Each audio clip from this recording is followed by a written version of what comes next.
passer à la deuxième halakha de l'écoute halachot correspondant à notre Torah 51. L'écoute halachot yuridéen ribit he. Donc c'est le chot ribit halakha he. Donc le ribit c'est le principe du taux de prêter avec un taux d'intérêt, c'est-à-dire qu'on n'a pas le droit de prêter avec intérêt. Alors Rabbi Nathan il dit Ot Aleph Chomer Isur Ribit Sheifligu Bo Rabbetonu Zichronan Livracha. Alors l'interdiction du ribit qui est tellement importante que nos sages ils ont tellement insisté sur ça. Meod, ils ont beaucoup parlé de ça. Ad Sheamru Shenershav Kelu Kofer Bekol HaTorah. C'est qu'ils ont dit que quelqu'un qui prête avec intérêt, c'est comme si il reniait toute la Torah. Vekofer Betiat Mitzrayim, et c'est comme s'il reniait le fait qu'il y a eu la sortie d'Égypte. Keikar Koach HaYetzer Nimshach Miribuy HaShinuyim. Alors Rabbi Nathan nous explique que la force du Yetzer Hara, elle provient principalement de la quantité des shinuyim, c'est-à-dire des aléas, des différences qu'il y a. Ki beshoresh hakol sham hakol echad ve'en sham shum shinuy chas v'shalom. Parce que dans la racine, tout est un, et là-bas il n'y a aucune différence, c'est-à-dire qu'il n'y a pas du tout d'aspect différent entre les éléments, tous les éléments ne sont que un. Vesham kolotov, et là-bas, c'est-à-dire dans le monde supérieur, tout est bien. Vensham shubra veitnagdut klal. Et là-bas, il n'y a aucun mal et il n'y a aucun principe d'opposition du tout. Comme on l'avait dit, que tout le principe de l'opposition vient du fait qu'il existe des shinouim, des différences. Alors le fait qu'il y a des différences, c'est ça qui crée les oppositions. Pourquoi quelqu'un il dit toi tu as tort et l'autre il a tort et moi j'ai raison? C'est parce que la vérité elle n'est pas évidente. Si la vérité était évidente, il n'y a personne qui pourrait dire quoi que ce soit, sinon de se plier à la vérité. Donc le fait que maintenant la vérité ne soit pas évidente, c'est ça qui crée des interprétations différentes, et ces interprétations différentes elles vont créer des oppositions. Donc l'opposition elle vient du fait qu'il y a une multiplication, une multitude de possibilités d'interprétation. Uniquement la vie, qu'est-ce qu'on fait dans le monde, quel est le mode de vie sur Terre. Il y a beaucoup d'interprétations différentes de la vie. Il existe des artistes, il existe des artisans, il existe des ingénieurs, il existe des musiciens, il y a toutes sortes de façons d'être dans ce monde. Et chacun, pour lui, pense que c'est comme ça qu'il faut être, c'est-à-dire par rapport à ce que lui, il a compris. Mais en fait, tout ça, ça vient du fait qu'il n'y a pas une évidence de la vérité. Shesham yesh shinuyim kamevoir be'atorah amar Rabbi Akiva simanun alef l'écouter chalek alef. Donc maintenant dans ce monde-là dans lequel il y a des différences, il y a des façons différentes de vivre les choses. Alors ça fait qu'il y a une possibilité d'opposition entre les gens, et c'est ça qui crée les guerres, c'est ça qui crée la haine, c'est ça qui crée l'incompréhension, c'est ça qui crée tout ce qu'il y a de négatif dans ce monde. Mais quand Bezrat Hashem, il y aura une révélation absolue de la vérité, à ce moment-là, il y aura la paix dans le monde. C'est-à-dire que même les animaux, ils pourraient habiter un lion avec un agneau, et le lion ne mangera pas l'agneau. Tandis qu'aujourd'hui, ce n'est pas possible, parce que le lion, comme l'agneau, comme tous les animaux, ils reçoivent aussi l'influence du fait que l'homme lui-même vit dans tellement de différences. Alors tout ça, on en a parlé dans notre Torah 51. Alors Rabbi Akiva, il a dit que quand tu arriveras à une pierre, un marbre pur, va voir bien ce qui est écrit là-bas. Alors Rabbi Akiva, quand il a dit ça, à qui il a dit ça, Rabbi Akiva? Quand il a dit ces choses-là, quand vous arriverez devant de l'eau, du marbre pur, ne dites pas que c'est de l'eau, parce que comme il est écrit que celui qui celui qui ment, il ne pourra pas se tenir devant les yeux d'Hachem. Alors en fait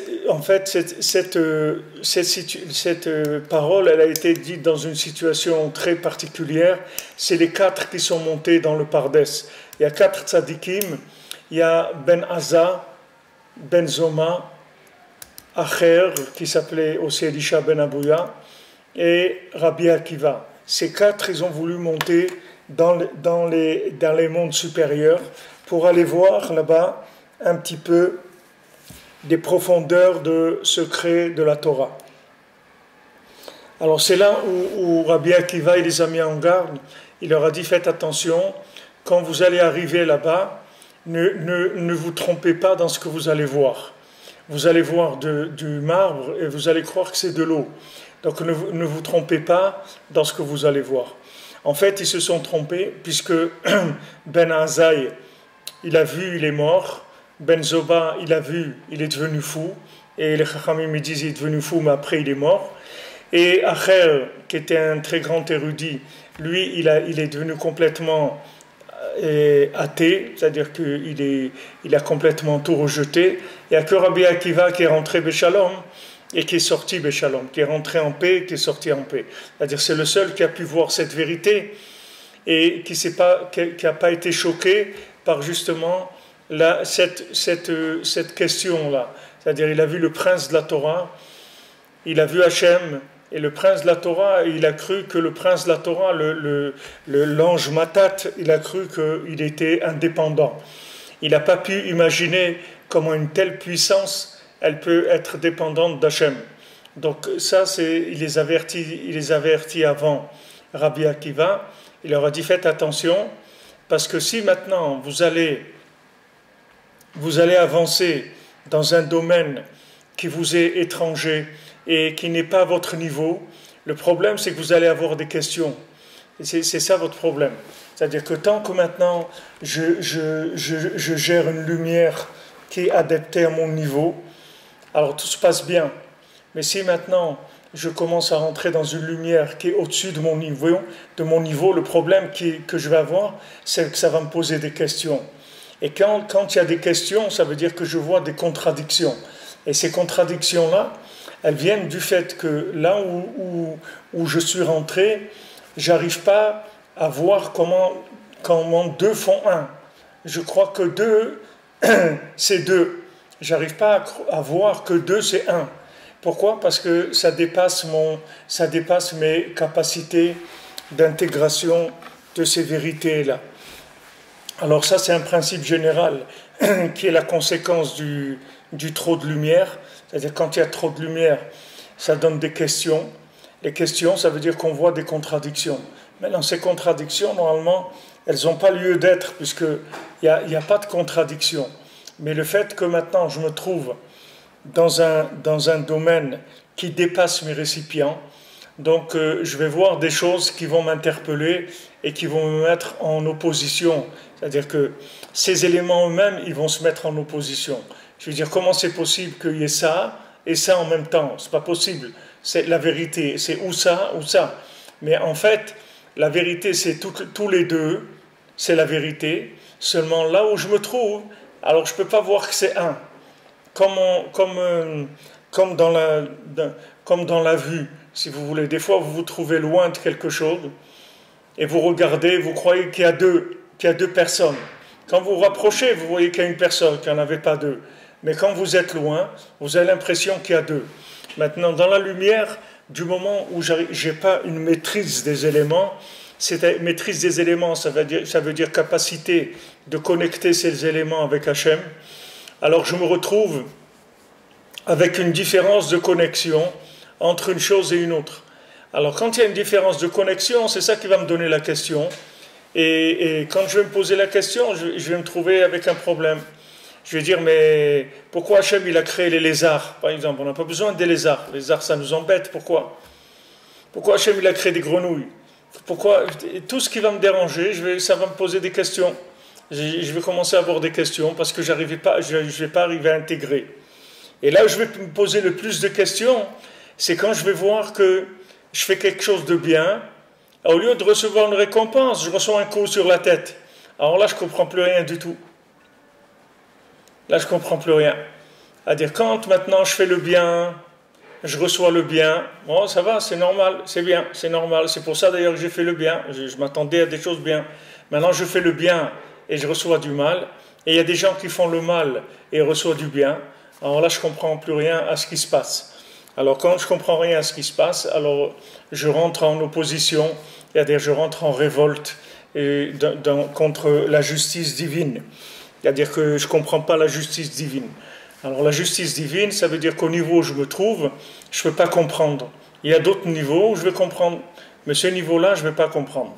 Parce que je ne sais pas comment ces deux choses-là, en fait, c'est qu'une seule chose. Là où je me trouve, je ne peux pas voir ces deux choses-là comme une seule. C'est-à-dire qu'il y a celui que pour lui, la justice divine, elle n'est pas logique. C'est-à-dire que ce n'est pas parce que quelqu'un il a fait quelque chose de bien qu'il va recevoir quelque chose de bien.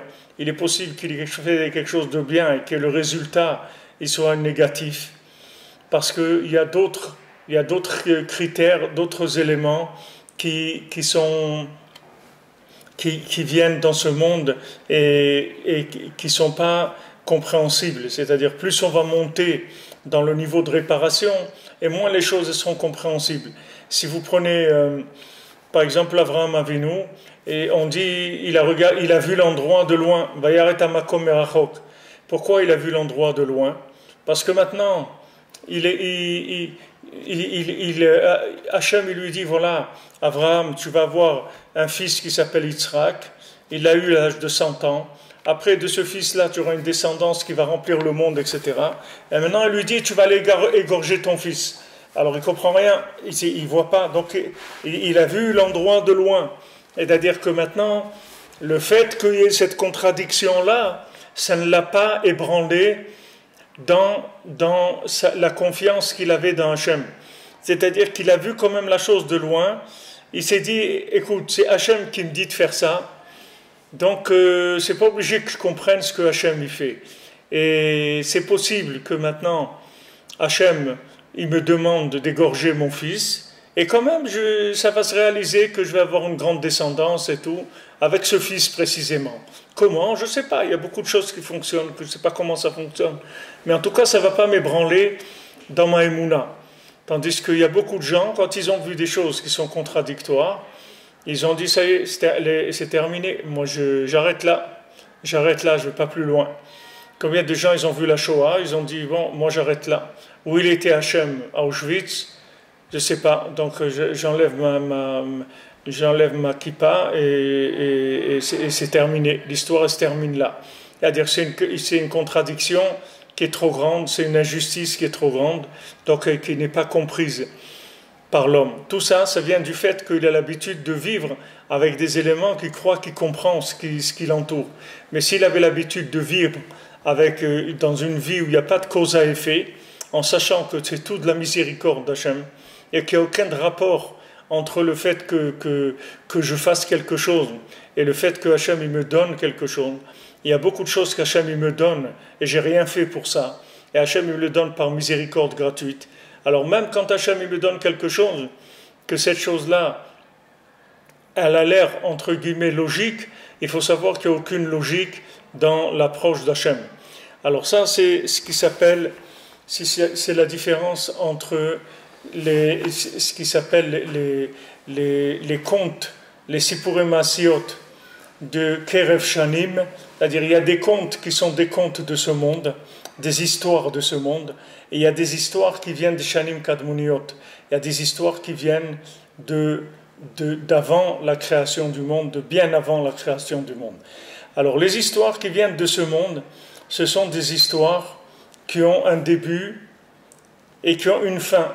Et quand ça c'est fini, alors tout est bien et voilà, ça s'est terminé.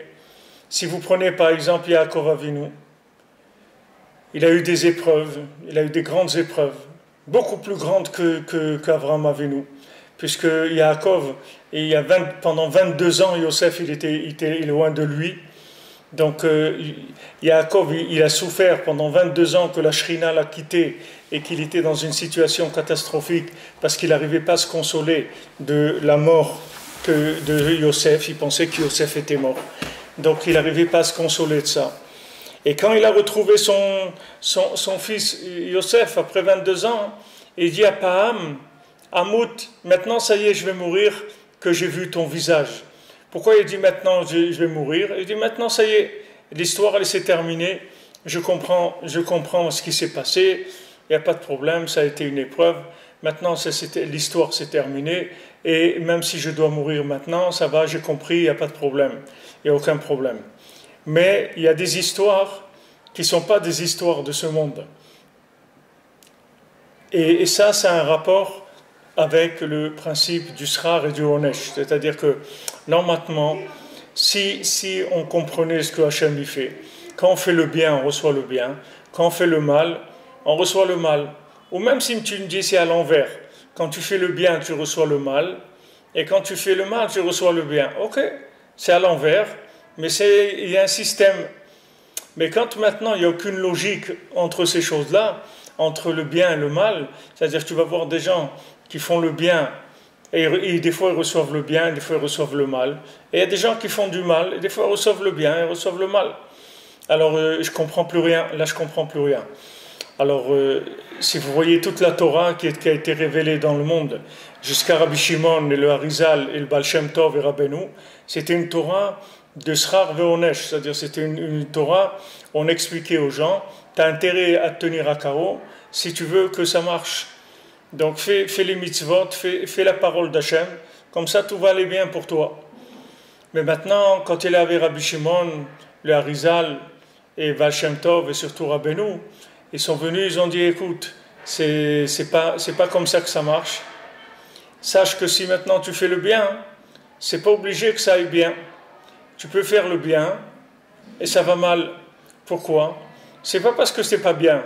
T'es très bien. T'es tellement bien qu'on t'a passé à un autre niveau. C'est tout. Et quand tu as passé à un autre niveau, tu as d'autres épreuves. Ne regarde plus maintenant ta vie comme le résultat du bien que tu as fait la semaine dernière. Regarde ta vie comme étant une vie nouvelle aujourd'hui, qui n'a aucun rapport avec ce que tu as fait avant. C'est comme si quelqu'un il est à l'université, il est en première année, il a passé ses examens, il a réussi. Maintenant, il passe en deuxième année. Il va devoir repasser des examens, des épreuves encore, travailler dur, apprendre et tout. Il dit, mais pourquoi? J'ai déjà travaillé. Normalement, maintenant, ça y est, je dois m'installer à mon compte et ça y est, je dois profiter. Il dit, non, c'est pas comme ça. Et que maintenant, tu as fini, tu as passé une épreuve, c'est très bien. Et justement, parce que tu as réussi, alors on t'a donné une autre épreuve. Alors ça, tu vas avoir l'impression que tu recules. Rabbeinu dit, Bazet oim ha-chassidim. Avec ça, les chassidim, ils se trompent. Ils se trompent, ils croient que maintenant, quand ils voient qu'ils ont des difficultés, ils croient qu'ils ont reculé. Mais les masses, ils n'ont pas reculé. Ils sont passés à un autre niveau, c'est tout. À un autre niveau, il y a de nouvelles épreuves qui sont plus grandes que ce qu'il y avait avant. C'est pour ça que c'est possible que quelqu'un, il se rapproche du tzaddik et il devienne pire que ce qu'il était avant. Mais ce n'est pas qu'il est devenu pire. C'est que ce qu'il était avant, ça y est, c'est réglé, on n'en parle plus. Maintenant, il est passé à autre chose. Donc, dans ce nouveau niveau, alors il va y avoir d'autres épreuves qui peuvent rendre apparemment la chose beaucoup plus difficile de ce qu'il y avait avant. Alors ça s'appelle les Sipurim Maasiot de Shanim Kadmoniot, les contes des années qui sont des anciens, qui sont plus anciennes que le monde. C'est des histoires plus anciennes que le monde. Et là-bas, dans ces histoires-là, tout devient bien. Il n'y a plus de choses qui ne sont pas bien. Tout devient bien. Dans les contes, vous voyez, dans le Hani et le Berger, ou le fils du marchand, quand il a utilisé le bateau, et la jeune fille a utilisé le bateau de quelqu'un, et il a perdu son bateau, et l'autre il avait amené 12 jeunes filles, un roi, 12 princesses, et il a perdu sa royauté parce que les princesses avaient disparu. chacun ce qu'il avait perdu, il l'a retrouvé à la fin, il n'y a pas eu de problème. Mais lui, elle, quand elle a trouvé son fiancé, alors on lui a dit, et toi, viens, parce que tous les deux, on représente que un. C'est-à-dire que nous, on n'est pas là-dedans. C'est-à-dire, nous, on n'est pas dans le truc, j'ai perdu mon bateau, maintenant je vais le récupérer. J'ai perdu ça, maintenant je vais récupérer. Nous, on est dans autre chose. C'est-à-dire que nous, on est en train de chercher l'unité. Donc, le fait qu'on cherche l'unité, ça ressemble à autre chose complètement. C'est-à-dire qu'on n'est pas impressionné par le fait que l'évolution, elle ne se fait pas de façon logique. L'évolution, elle ne se fait pas de façon logique. Si maintenant quelqu'un lui a donné, par exemple, on lui a donné à nettoyer une surface qui fait 10 mètres carrés. Maintenant, il a fini de nettoyer 10 mètres carrés. Maintenant, on lui donne 100 mètres carrés. Alors, c'est sûr que ça va être beaucoup plus difficile. Donc, maintenant, si lui reste sur la sensation qu'il avait quand il nettoyait 10 mètres carrés, dans 100 mètres carrés, c'est autre chose complètement.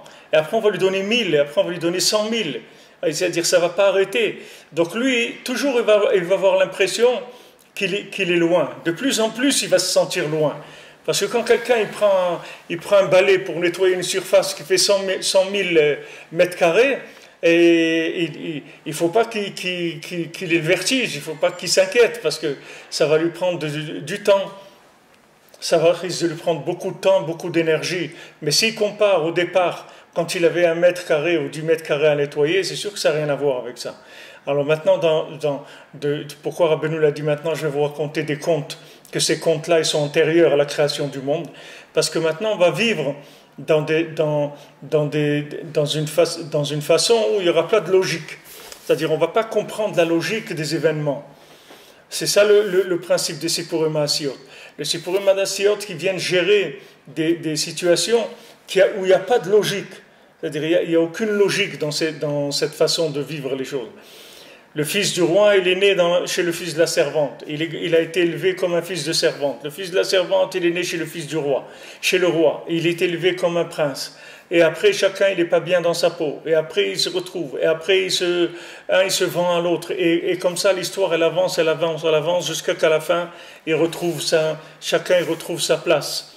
Mais pendant toute l'évolution, il n'y a aucune logique. Et le fils du roi, il est très énervé parce que tout le temps, il lui arrive des choses qui sont incompréhensibles.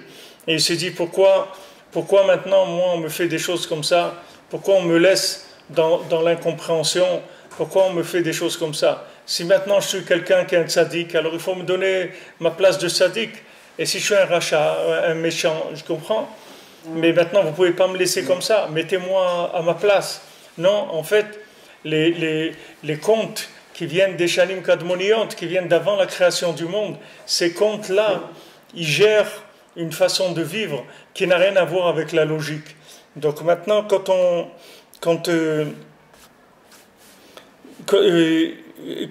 maintenant on dit qu'avant la création, tout était bien, tout était kadosh, et dès que maintenant les choses sont sorties dans la réalité, alors il y a eu deux, c'est-à-dire il y a eu avant la création et après la création.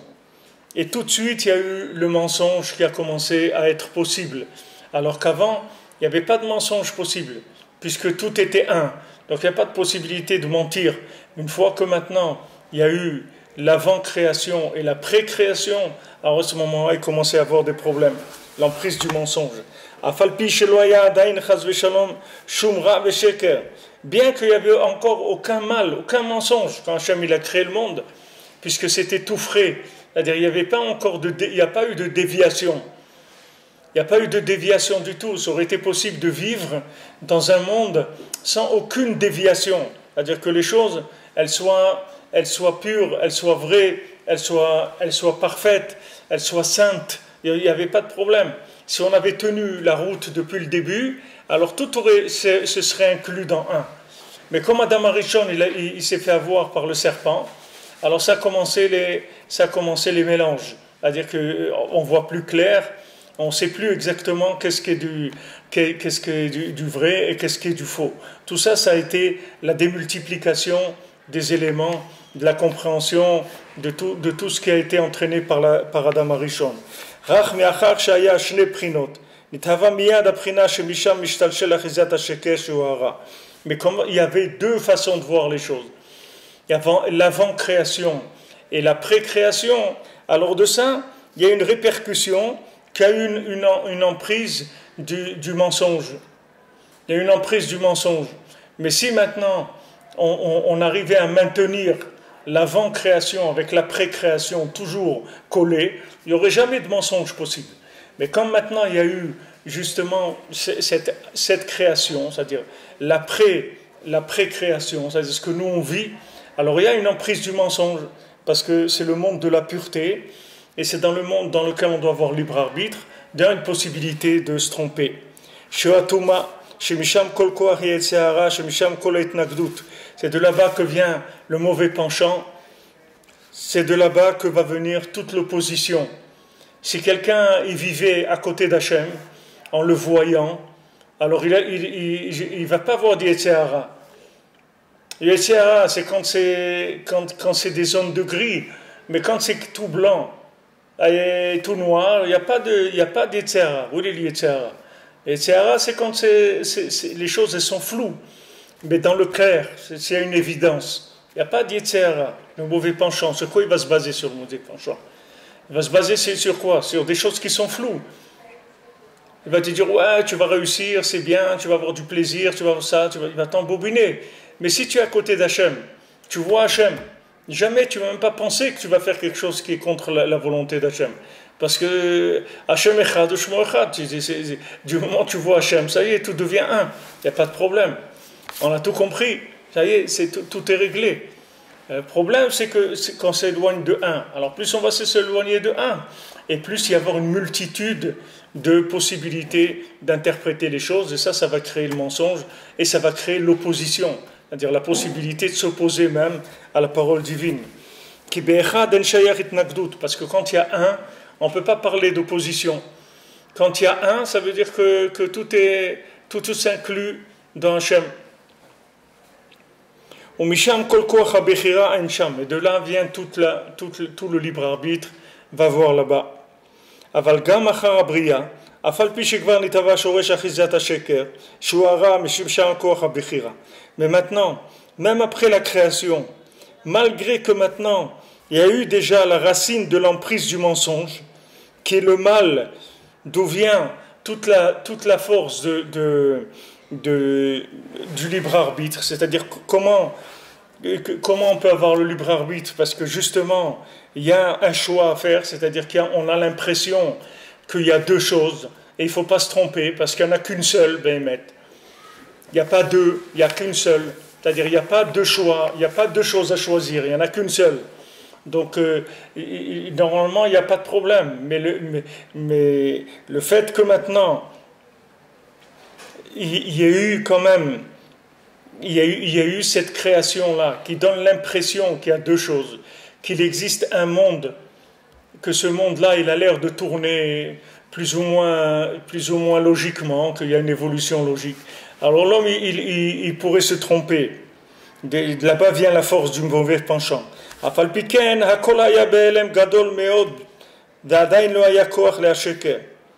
Tout était encore très caché. Olam, le mot olam, le mot monde, ça vient du mot elem. Elem, ça veut dire caché. Mais elam, ça veut dire caché. Donc le monde en fait, la vie, c'est un jeu de cache-cache. C'est ça la vie. La vie, c'est qu'on joue à cache-cache avec Hachem. C'est ça le principe de la vie. C'est-à-dire, on essaye de trouver Hachem dans ce monde. C'est ça le principe. C'est pour ça qu'on est là. C'est à ce jeu-là qu'on joue. C'est-à-dire, où il est Hachem? Où il est Hachem là? Où il est Hachem à Auschwitz? Où il est Hachem à Auschwitz? Où il est Hachem dans la Shoah? Pourquoi il y a ces millions de Juifs qui sont morts? Pourquoi? C'est-à-dire, où il est Hachem là-dedans? C'est là où il va y avoir tout le libre arbitre. Donc, tant que c'était encore au début, alors il n'y avait pas encore de possibilité de mensonge qui était le mauvais penchant. Parce qu'il n'y avait pas encore de possibilité de déviation, tous les éléments ils étaient encore très proches de leur origine. להוציאו שיקרו מכוח אל הפועל. להוציא שיקרו מכוח אל הפועל, עד אשר נתרבו השינויים יותר ויותר. C'est-à-dire qu'au départ, il n'existait pas, si vous prenez par exemple dans la matière, vous prenez le matériau de l'argent. Alors au début, il y avait de l'argent, il y avait des minerais d'argent. L'argent, voilà, il y a de l'argent. Maintenant, on peut rien raconter sur l'argent, puisqu'il n'existait que l'argent. Maintenant, quand il a commencé à exister d'autres métaux qui ressemblent à l'argent, alors plus il y a eu des métaux qui ressemblent à l'argent, et plus il y a une possibilité de mentir et de dire que c'est de l'argent, alors que ça n'en est pas, puisqu'il y a d'autres choses qui ressemblent à ça. Alors, dans la vie, plus maintenant il va y avoir des métiers, des modes de vie, des façons de comprendre qui vont être nombreuses, et plus il va y avoir une possibilité de se tromper. C'est-à-dire que le mensonge, sa base, elle vient de la multitude, du fait qu'il y a beaucoup. C'est-à-dire que plus on va vers des choses simplifiées, et plus on est proche de la vérité, parce qu'on s'approche de Echad. Comme maintenant, la création n'était que pour l'homme, pas pour rien d'autre. Hachem, il n'a pas créé le monde ni pour les animaux, ni pour les végétaux, ni pour les minéraux. Hachem, il a créé le monde que pour l'homme. Tout le reste, ce sont des figurants, des éléments qui vont venir aider l'homme dans sa vie. Mais le monde, le but de la création, c'est l'homme, c'est pas autre chose. Parce que tout n'a été créé que pour lui uniquement. Pourquoi? Parce qu'il n'y a que l'homme qui a la force du libre arbitre. Il n'y a que lui qui peut choisir. Il n'y a personne d'autre qui peut choisir.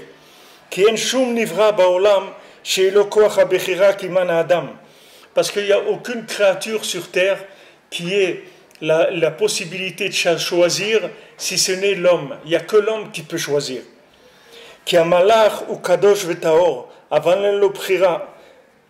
Parce que l'ange, lui, il est saint, il est entièrement saint et pur. Mais seulement, le problème, c'est qu'il n'a pas de libre arbitre. Et le contraire, l'animal, il n'a pas de conscience. Et il est très ruste, très épais. Et il n'a pas le choix. Il n'a pas le choix parce qu'il est tellement épais dans sa façon de voir les choses qu'il ne peut pas avoir le choix.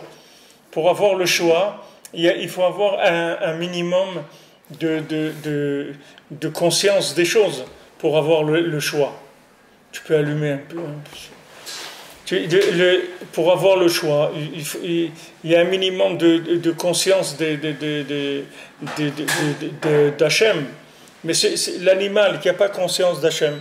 Alors, il n'a pas de libre arbitre. Maintenant, l'homme, c'est pareil. L'homme, dans ses éléments d'âme, il a plusieurs éléments. Que ces éléments-là, ils sont du plus bas au plus haut. Il a par exemple le nefesh, l'âme animale. Dans un homme, il y a une âme animale comme un animal. Maintenant, dans cette âme animale, il y a une présence des niveaux d'âme supérieurs, du ruach, de la neshama, de la yechida, de toutes sortes. Tous ces éléments-là, ils sont présents aussi dans le nefesh behemi, c'est-à-dire dans notre âme animale, il y a aussi une présence des autres âmes, des autres degrés de l'âme. Mais si maintenant on rejette ces autres degrés de l'âme, c'est-à-dire que si maintenant l'homme, il veut vraiment être un animal, alors il va perdre le libre arbitre aussi. Parce qu'il va plus avoir de choix. Parce que le choix, il vient que de la conscience des éléments qui peuvent être conscients de l'autre monde. Mais si tu prends maintenant le côté animal, fonctionnel de l'homme, le côté animal de l'homme, il n'a aucune conscience de l'existence d'Hachem, puisque c'est un animal. L'homme, c'est aussi un animal. C'est aussi un végétal, c'est aussi un minéral, mais c'est un humain, et dans cet humain, il y a les autres règnes. Maintenant, si un homme, il se comporte comme un animal, il fait des actes que animal, alors qu'est-ce qui va se passer? Les éléments supérieurs de l'âme, qui sont le ruach, la neshama, la yechida, les yechida de yechida, ça monte, sans chaya, yechida, ça monte. Il y a tous ces éléments-là, ils vont le quitter complètement. Et quand ces éléments-là, ils vont le quitter, il va devenir un animal. Et s'il a un animal, il n'a plus le libre arbitre. Le libre arbitre, c'est quand dans l'animal, il y a un niveau d'âme, que ce niveau d'âme, il est connecté en haut. Mais l'animal, il n'est pas connecté en haut.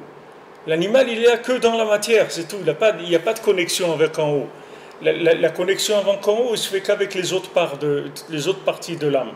Donc si l'homme, il fait des actes, que ces actes-là, il chasse de lui les niveaux plus élevés de l'âme, il va lui rester que le côté animal, et ça va être un animal, et là il n'a plus le libre arbitre. Il vit comme un animal, c'est tout. Il n'a pas de libre arbitre du tout, il ne va pas être connecté du tout il va pas du tout être connecté au monde supérieur, parce que il vit comme un animal. Donc il a chassé ces parties qu'il y a en lui.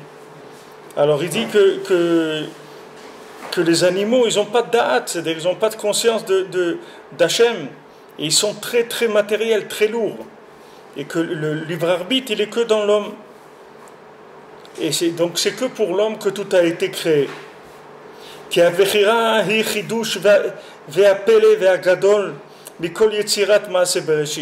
Parce que le fait de pouvoir créer un homme qui a le libre arbitre, ça c'est la chose la plus extraordinaire qui a été créée dans la création de Bereshit. Bereshit bara Elokim et Hashamayim ve et haaretz, que Hachem il a créé le ciel et la terre. Dans toute la création, la chose la plus extraordinaire, c'est pas le kangourou ou bien la baleine ou l'aigle ou le phénix. La chose la plus extraordinaire, c'est le libre arbitre. C'est ça la chose la plus extraordinaire. Comment Hachem il a créé un homme qui a le choix? Comment un homme il peut avoir le choix? Ça c'est la chose la plus extraordinaire de la création.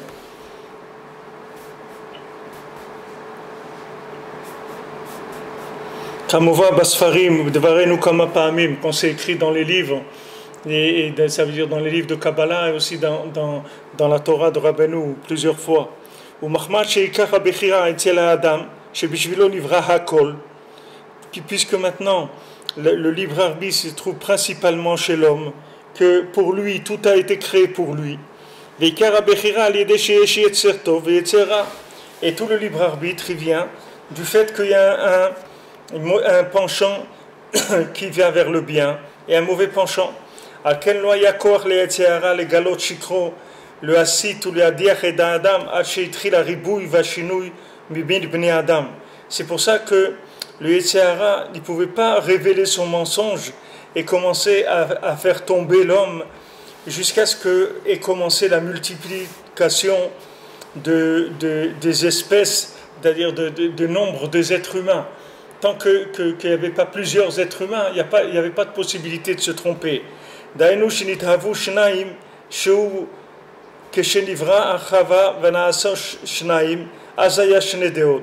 C'est-à-dire que maintenant, quand il y a eu la femme, quand il y a eu Chava qui a été créée, à ce moment-là, il y a eu déjà deux façons de voir les choses. Et à ce moment-là, ça a commencé la possibilité de se tromper. Tant que maintenant, il n'y avait que Adam, alors il n'y avait pas de possibilité de se tromper. Qu'est-ce qu'il va se tromper comment? Il voit qu'une seule chose. Une fois qu'il va y avoir deux personnes, il va y avoir deux façons de comprendre, deux façons de voir les choses. Et à ce moment-là, on peut rentrer dans le mensonge. À ce moment-là, le serpent il est venu, il a commencé à pouvoir tenter, essayer de tenter de faire tomber. Parce que tout son emprise vient du fait qu'il y a une multitude et une multiplication des façons de voir les choses. Et le principal, c'est que quand il y a eu plus de monde sur terre,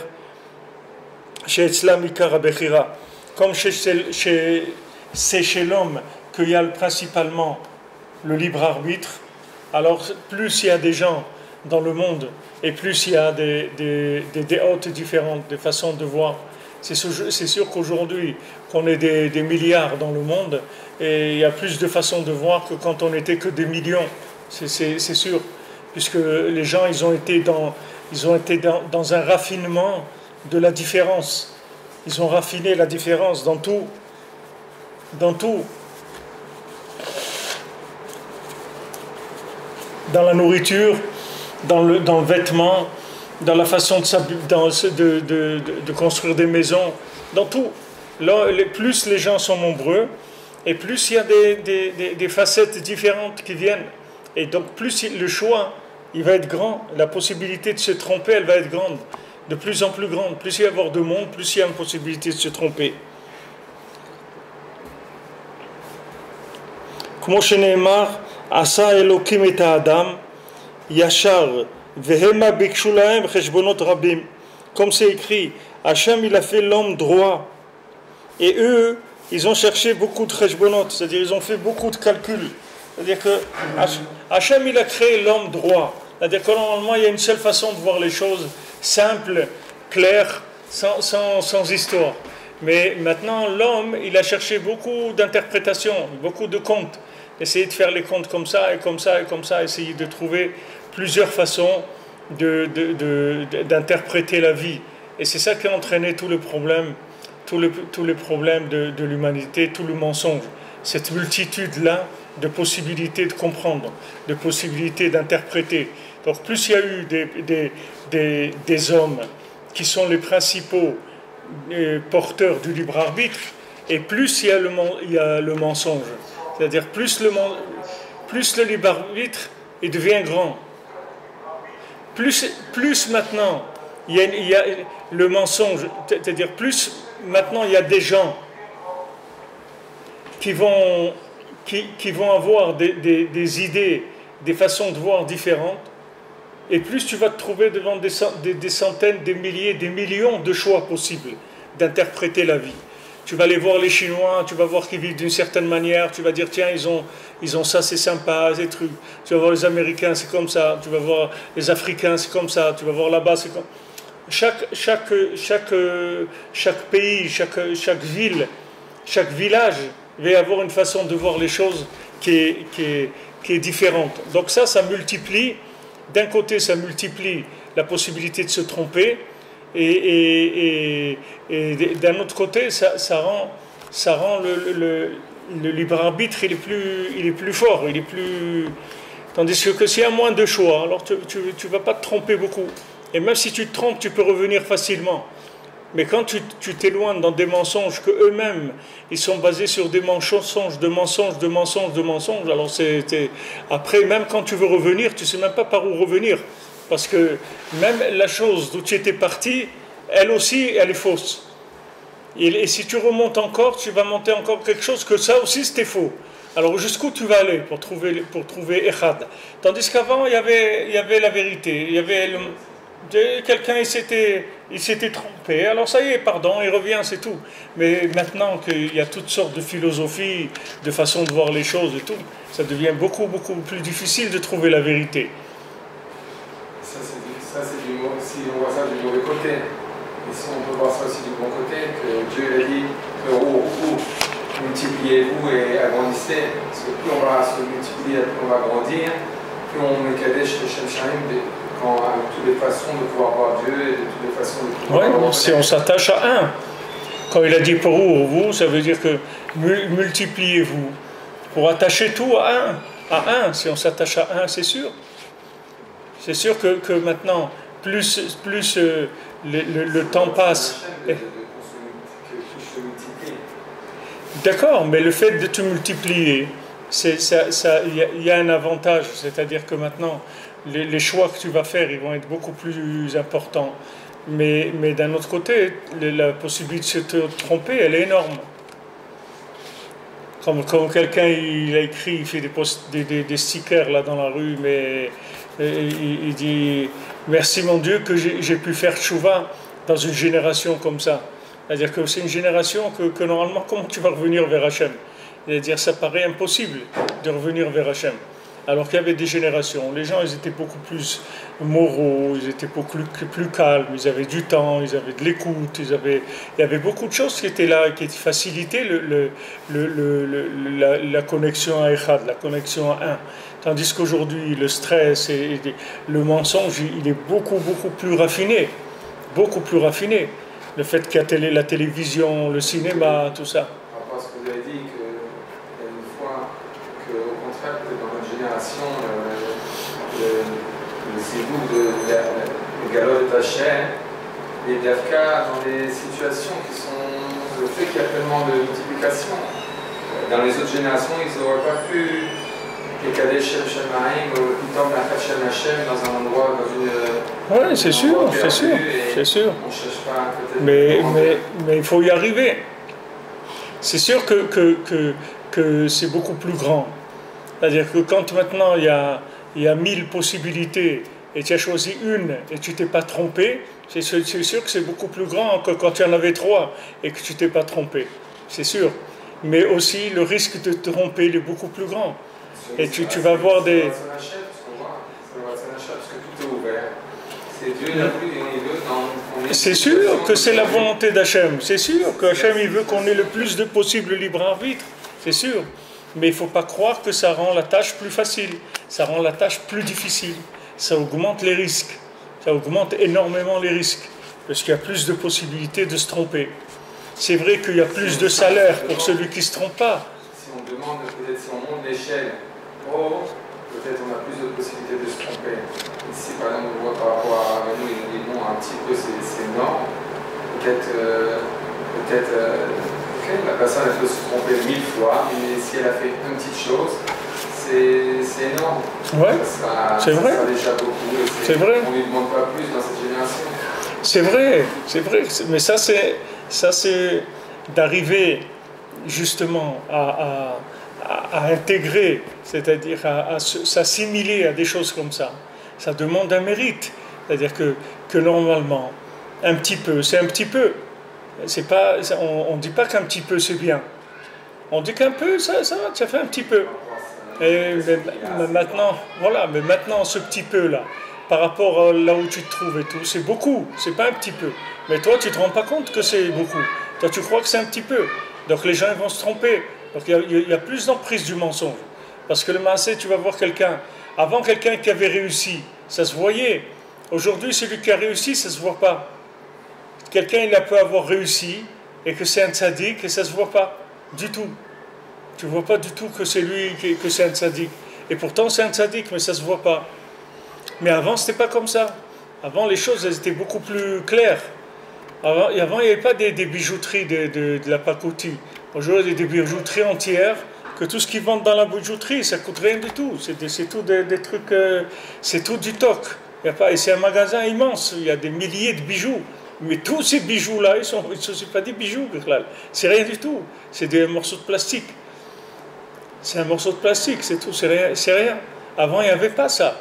Avant, si tu vas acheter un bijou, tu sais que tu prépares le portefeuille. Sinon, tu ne vas pas, c'est tout. Mais là, tu as une possibilité d'acheter un bijou et ce n'est pas un bijou. Et il ressemble et ce n'est pas un bijou. Et il est très beau, il est très, très, très bien fait. C'est des perles, elles sont magnifiques et c'est du plastique. Ce n'est pas une vraie perle. Tu ne te rends pas compte. Ça vient du fait qu'il y a eu des démultiplications. La démultiplication, ça rend le choix beaucoup plus difficile. Beaucoup, beaucoup plus difficile. Comme il te dit, Rabbi Nathan, il nous a dit dans Ilchot Rosh Chodesh, à la Chazaïn, il nous a dit, on a étudié jeudi soir, que maintenant, quelqu'un se trouve devant plusieurs tzadikim, devant plusieurs rabbanim. Il n'arrive pas à choisir. Il te dit, mais ils ont l'air bien tous. Alors pourtant, il faut que j'avance. Donc il va choisir un. Celui qui est comme ça, il a l'impression que c'est bien. Et il va aller, il va avancer. Et en avançant, après, il verra si ça lui suffit comme vérité ou s'il peut avancer encore. Est-ce qu'il va se contenter de ça ou pas? Il y a toujours une épreuve qui tout double. Des fois, tu as réussi, tu as compris des choses, tu es bien. Alors tu dis, bon, ça va, je suis arrivé à quelque chose. Et si tu veux plus de vérité, il faut que tu lâches ça. Il faut que tu lâches pour aller encore plus haut. Tu es obligé de lâcher tout le temps ce que tu as pour aller chercher plus haut, si tu veux raffiner ta vérité.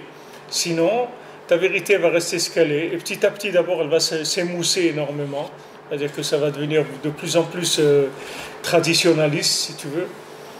Et voilà, après, ça stagne. Quand ça devient traditionnaliste, c'est stagnant, il n'y a plus de progrès possible. Si tu veux progresser, il faut que ça soit vivant, il ne faut pas que ça soit traditionnaliste. Et pour que ça soit vivant, il faut une remise en question journalière. Il faut que tous les jours, tu te remettes en question. Sinon, tu ne peux pas avancer. Parce que si le monde il évolue, si tu ne te remets pas en question, tu vas rester là où tu es. Et tu ne vas même pas rester. Parce que le monde, comme il va progresser, le monde il va te faire vieillir dans ce que tu es. C'est-à-dire que tu vas perdre la fraîcheur, tu vas perdre la vie de la vérité que tu as. Même si c'était vrai à un moment, à un autre moment, c'est plus vrai, c'est tout. Ce qui était vrai il y a 50 ans, c'est pas vrai aujourd'hui. C'est pas la même chose. Comment on parlait à un enfant il y a 50 ans, on ne peut pas lui parler comme ça aujourd'hui. C'est un autre monde. Les individus, c'est pas les mêmes. Il y a une évolution en permanence. Le monde il bouge tout le temps.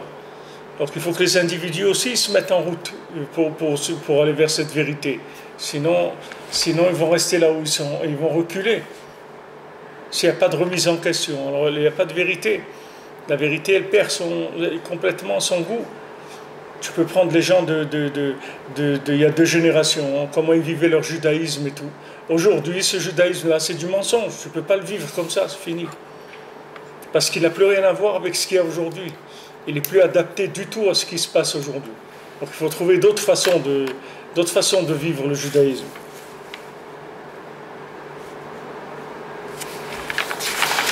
וכמו שפירש רש"י שם, שתקף שנעשו שניים שנקראו המה, ביקשו חשבונות רבים לסור מאחרי המקום וחטאו נגדו בעץ הדעת טוב ורע. Alors comme il dit Rashi, que dès qu'ils ont été 2 et ils se sont appelés eux, c'est-à-dire plusieurs personnes, les massés ils étaient 2, alors ils ont cherché plusieurs moyens comment s'éloigner d'Hachem, et ils ont fauté par rapport à Hachem avec l'arbre de la connaissance du bien et du mal. Mais si Adam Arishon il était tout seul, ou Chava elle était toute seule, ils n'auraient pas fauté. Même le serpent, il a utilisé le fait qu'ils étaient 2. Sinon il ne pouvait pas attaquer directement. Il ne pouvait pas venir parler à Adam Arishon et le faire manger. Il était obligé de parler d'abord à Chava, et que Chava elle parle à Adam Arishon. Donc maintenant, le fait que le message il était passé déjà par 2 personnes, ça l'a rendu beaucoup plus mensonger. Puisqu'il y a eu déjà une façon beaucoup plus différente de voir les choses. Tout ça, ça vient du fait qu'il y a eu une multiplication des êtres humains. Qui bémet nishmat adam gdola vegavoa meod. Ça multiplie aussi le chesed de Dieu alors de l'autre côté. Ça multiplie quoi? Le chesed de Dieu par rapport au monde. Bien sûr, le chesed, c'est sûr. La bonté, c'est sûr. Dieu, dans un sens, il nous a mis dans un système qu'on voit qui se multiplie, qu'on ne le veuille pas. Et en plus, il nous donne un de ses bouts. Et de l'autre côté, il est donc obligé à chaque fois de donner notre essai par rapport à notre... Ça c'est sûr.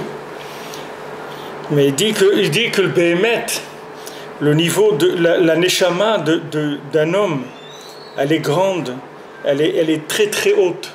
C'est très grand et très haut, la Neshama, l'âme d'un homme. Et même le Yetzirah, jamais il aurait pu faire tomber l'homme s'il était seul. Rabbi nous dit, si tu vas habiter sur une île déserte, tu vas trouver la vérité tout de suite. Tout de suite, tu vas arriver à la vérité. Parce que la seule chose qui dérange la vérité, c'est les ondes, les différentes ondes, les différentes présentations des choses.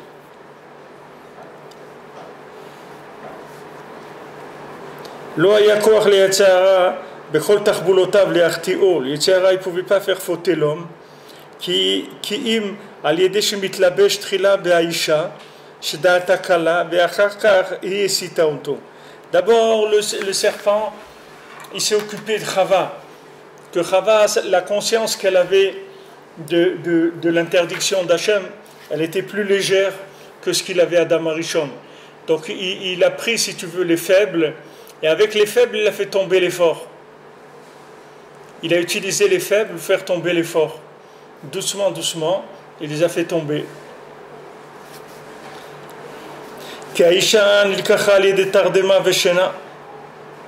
Parce que la femme, comment elle a été faite? Elle a été faite par le sommeil. C'est-à-dire le fait qu'Hachem il a endormi Adam Arishon pour créer Chava, il a enlevé la conscience de Adam Arishon, il l'a fait dormir. Chez Misham Ikar Chizat Azman, que toute l'emprise du temps, elle s'est faite par le fait qu'il y a le sommeil. Parce que quand quelqu'un il a un esprit qui est véritable, il va voir que le temps ça n'existe pas. Comme c'est écrit sur le verset dans Tehillim, moi je t'ai fait naître aujourd'hui à Incham. C'est-à-dire que c'est de là où va venir toute l'emprise du Yetzer Hara. Maintenant, où est-ce qu'on voit les différences? C'est dans le temps. Le fait qu'il y a le temps, c'est ça ce qui permet à plusieurs angles de se manifester. Chez Sham Kol HaShinuim, dans le temps, il y a toutes les différences. Comme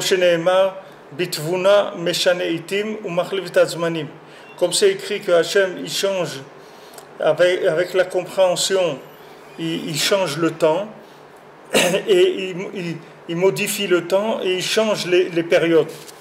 Comme on voit physiquement les différences, qu'il y a le temps où il fait froid, le temps où il fait chaud, l'été et l'hiver, le jour et la nuit. Même dans une seule journée, il y a beaucoup de différences. Comme ça a été dit dans nos paroles, ce qui est rapporté dans le Etz Chaim au début du Etz Chaim. Qu'il n'y a pas un jour qui ressemble à son ami, et il n'y a pas un instant qui ressemble à un autre. Et de là-bas viennent toutes les aventures, tout ce qui arrive à l'homme. Tout ce qui lui arrive. Qui Hashem Yitbarach Mashgiach Berachamav Umanig Olamo Bechesed Umisham Umeshane Itum Bitvunato Machlev Tazmanim Hadeze U Over Baolam Bechal Ufrat Kol Amor Ot Letov Olefech Chas Shalom. Parce qu'Akadosh Baruch Hu, il surveille dans sa miséricorde et il dirige le monde avec bonté et il change les moments et avec sa bitvunato, c'est-à-dire avec sa réflexion, sa pensée. Au Machlet Azmanim, il change les périodes. Et des over baolam bichlal ou bifrat kol hameorot letov ou leefech chas v'shalom. C'est à cause de ça qu'il se passe tout ce qui se passe dans le monde, que ce soit pour le bien ou pour le contraire. C'est-à-dire que le temps, c'est le facteur qui va être utilisé pour jouer sur les notions. C'est le temps qui va faire. Parce que s'il n'y avait pas le temps, tout serait un.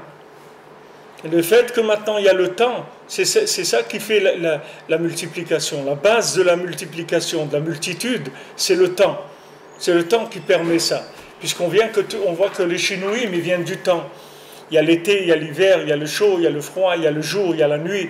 Tous ces Shinouim là, toutes ces différences, c'est ça qui vont faire qu'il y a des gens qui vont pouvoir vivre en autonomie par rapport à Hachem.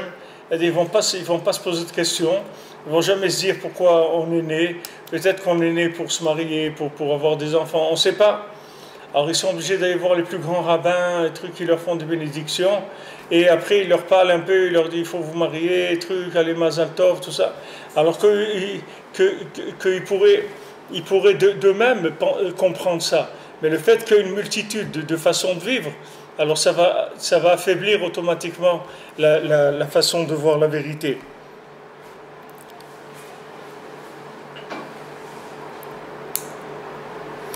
Voilà, on va arrêter là. Les attachés, bonne journée et des bonnes nouvelles.